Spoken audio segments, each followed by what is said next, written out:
പ്രിയപ്പെട്ടവരെ, കണ്ണൂരോളത്തിൻ്റെ പുതിയ വീഡിയോയിലേക്ക് എല്ലാവർക്കും സ്നേഹത്തോടെ സ്വാഗതം.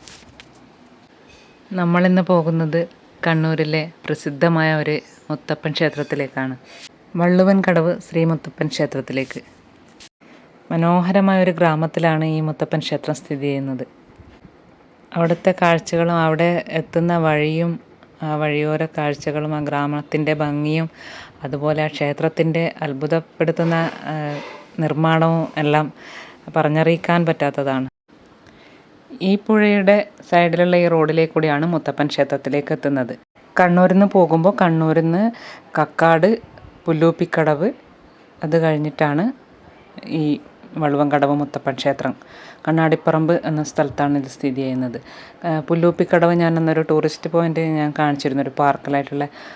അത് കഴിഞ്ഞിട്ട് പിന്നെ കുറച്ച് ദൂരം മാത്രമേ ഉള്ളൂ ഇവിടത്തേക്ക്. പിന്നെ മുത്തപ്പൻ്റെ ഐതിഹ്യം ഞാൻ പറശ്ശിനിക്കടവ് മുത്തപ്പൻ ക്ഷേത്രത്തിൻ്റെ വീഡിയോ ചെയ്തപ്പോൾ അതിൽ വിശദമായി പറഞ്ഞിരുന്നു. ആ വീഡിയോ കാണാത്തവരുണ്ടെങ്കിൽ ആ വീഡിയോ ഒന്ന് കാണണം. ഇവിടെ വള്ളുവൻകടവ് മുത്തപ്പൻ ക്ഷേത്രത്തിൽ എല്ലാ ഞായറാഴ്ചയാണ് മുത്തപ്പൻ ഉണ്ടാകുന്നത്. ഞായറാഴ്ച വൈകുന്നേരം മുത്തപ്പൻ ഉണ്ടാവും, തിങ്കളാഴ്ച പുലർച്ചക്ക് തിരുവപ്പന ഉണ്ടാവും.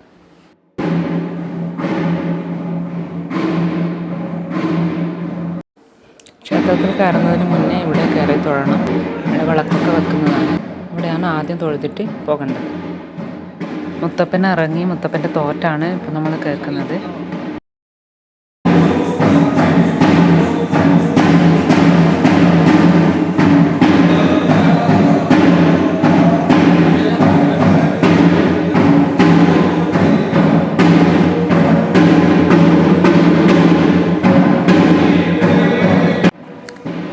സത്യം പറഞ്ഞാൽ കണ്ണൂർക്കാരിയെ ഞാൻ എല്ലാ മുത്തപ്പൻ ക്ഷേത്രങ്ങളിലും മുത്തപ്പൻ്റെ ഒരു ചെറിയ മടപ്പുരയാണ് നമ്മൾ കാണാറുള്ളത്. പക്ഷേ ഇത്രയും വലിയ മടപ്പുര എന്നെ ശരിക്കും അത്ഭുതപ്പെടുത്തുക തന്നെ ചെയ്തു. പറശ്ശിനി വലിയ മടപ്പുരയാണ്, അതല്ലാതെ സാധാരണ നമ്മുടെ നാടുകളിൽ കണ്ടുവരുന്ന മടപ്പുര കുറച്ച് ചെറുതായിട്ടാണ് ഉണ്ടാവുന്നത്. ഇതിൻ്റെ ഒരു തൂണുകൾ വളരെ വലിയ ഒരു തൂണുകൾ, അതിൻ്റെ ഒരു ആകർഷണീയത തന്നെയാണ്. ഒരുപാട് ഇതുപോലെയുള്ള തൂണുകളുണ്ട്.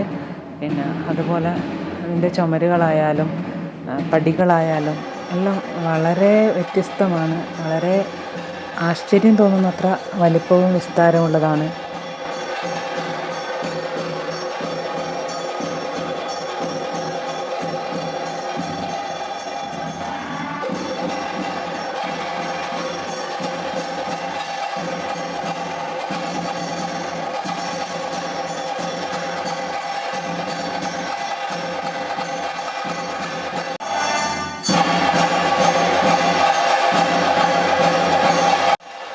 പിന്നെ ശിവൻ്റെ ഒറ്റക്കല്ലിൽ തീർത്ത 4 ടൺ ഭാരമുള്ള ഒരു ശില്പം ഇവിടെയുണ്ട്. അത് ഈ ക്ഷേത്രത്തിന് മുന്നിലായിട്ട് തന്നെയാണുള്ളത്. അതുപോലെ അതിനോട് തൊട്ടടുത്തായിട്ട് ഉരുളിയുടെ രൂപത്തിലുള്ള ഒരു കിണറുണ്ട്. കിണർ ഇങ്ങനൊരു ഉരുളീൻ്റെ ആകൃതിയിൽ ഭംഗിയായിട്ട് ചെയ്തു വെച്ചിരിക്കുന്നതാണ്. അങ്ങനെ ഇവിടെയുള്ളതെല്ലാം പറഞ്ഞാലും മതിയാവാത്ത നിർമ്മിതിയാണ് ഈ ക്ഷേത്രത്തിൻ്റെ. അതാണ് ആരെയും അത്ഭുതം കൊള്ളിക്കുന്ന ഒരു നിർമ്മാണ പ്രവർത്തനങ്ങളാണ് ഇവിടെയുള്ളത്. ക്ഷേത്രത്തിൻ്റെ ചുമരായാലും പടിയായാലും മേൽക്കൂര ആയാലും എല്ലാത്തിലും ഒരു കണ്ടാലും നമുക്ക് മതിവരാത്ത പോലത്തെ കാഴ്ചകളാണ്.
വള്ളുവൻകടവ് മുത്തപ്പൻ ക്ഷേത്രത്തിൻ്റെ ഐതിഹ്യം ഇങ്ങനെയാണ്.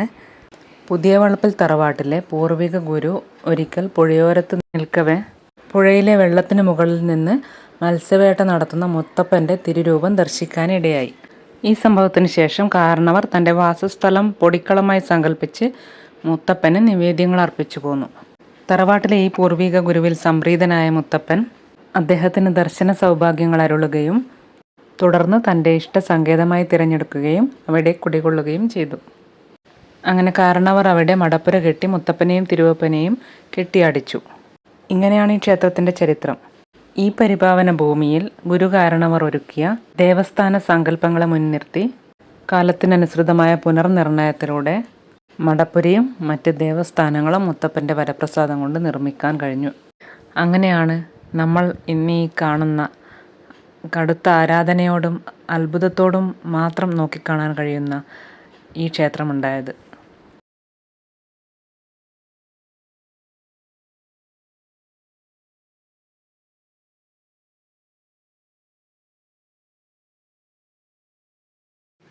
ഇപ്പം മുത്തപ്പൻ ഇരുന്നിട്ടാണ് ഉള്ളത്, ഭക്തന്മാരെ കാണാനും അനുഗ്രഹം കൊടുക്കാനും ഒക്കെ ആയിട്ട്.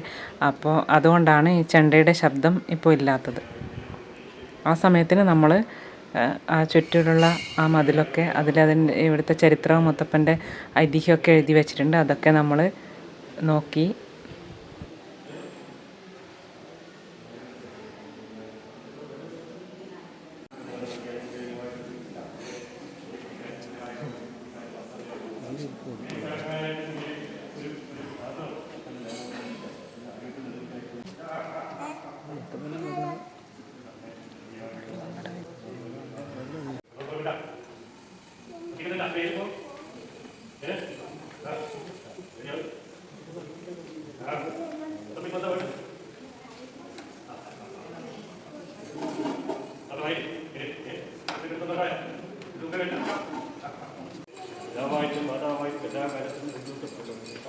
ഇപ്പം നമ്മൾ മടപ്പുരയിൽ നിന്ന് പുറത്തേക്ക് ഇറങ്ങി. ഇവിടെ ഗുളികൻ്റെ സ്ഥാനമുണ്ട്. പിന്നെ അടുത്ത വശത്തൂടെ സൈഡിലോട്ട് പോയാൽ അവിടെ നാഗത്തിൻ്റെ ഉണ്ട്. അങ്ങോട്ട് അങ്ങനെ പോകാൻ പാടില്ല, വീഡിയോ ഒന്നും അങ്ങനെ എടുക്കാൻ പാടില്ല. അതുകൊണ്ട് നമ്മൾ അതൊന്നും ഇതിൽ എടുത്തിട്ടില്ല.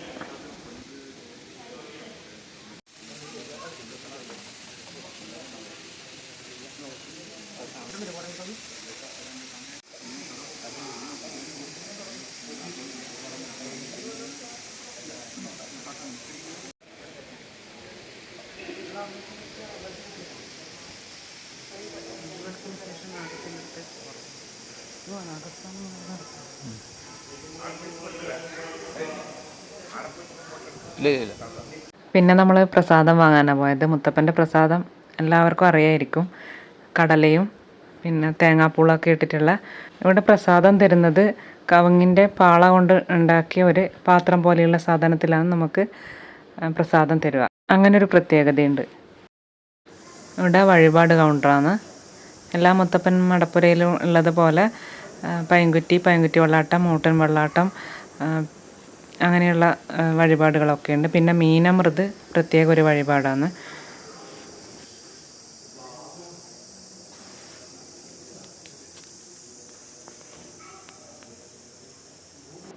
ഇതാണ് ഞാൻ പറഞ്ഞ പാത്രം. പിന്നെ എല്ലാ ഞായറാഴ്ചയും വൈകുന്നേരം അന്നദാനമുണ്ട്. ഇതാണ് ഭോജനശാല. വലിയ സ്പേസാണ് കേട്ടോ. ഉള്ളിൽ എത്ര ആൾ വന്നാലും ഒരുമിച്ചിരുന്ന് ഭക്ഷണം കഴിക്കാൻ പറ്റുന്ന അത്ര വലിയ സ്പേസാണ്.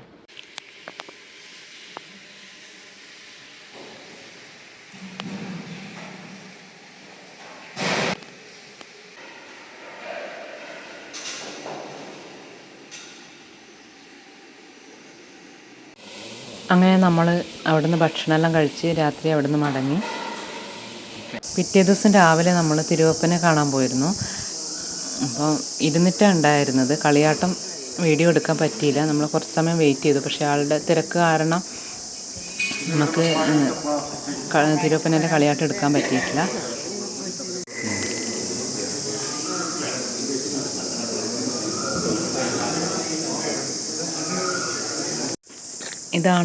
ഈ വഴിയാണ് നമുക്ക് പോകേണ്ടത്. തിരിച്ചു പോകുന്ന വഴി ഞാൻ വീഡിയോ എടുക്കുന്നതുകൊണ്ട് നടന്നിട്ട് വന്നതാണ്. എന്നാലേ ഈ ഭാഗത്തിൻ്റെ ആ ഒരു സൗന്ദര്യം മനസ്സിലാവുള്ളൂ. നല്ല ഭംഗിയാണ് കാണാൻ. കണ്ണൂരിലെ ഓരോ കാഴ്ചകളും അത്രയും സന്തോഷത്തോടെയും പിന്നെ ആത്മാർത്ഥതയോടും നല്ല രീതിയിൽ നിങ്ങളുടെ മുന്നിൽ എത്തിക്കുക എന്ന ഉദ്ദേശത്തോടെയാണ് ഞാൻ ഓരോ വീഡിയോയും ചെയ്യുന്നത്.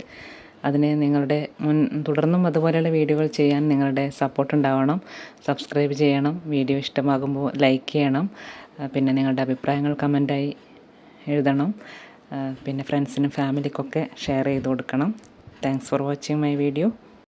അടുത്ത വീഡിയോയുമായി നമുക്ക് നാളെ തന്നെ കണ്ടുമുട്ടാം. Bye bye.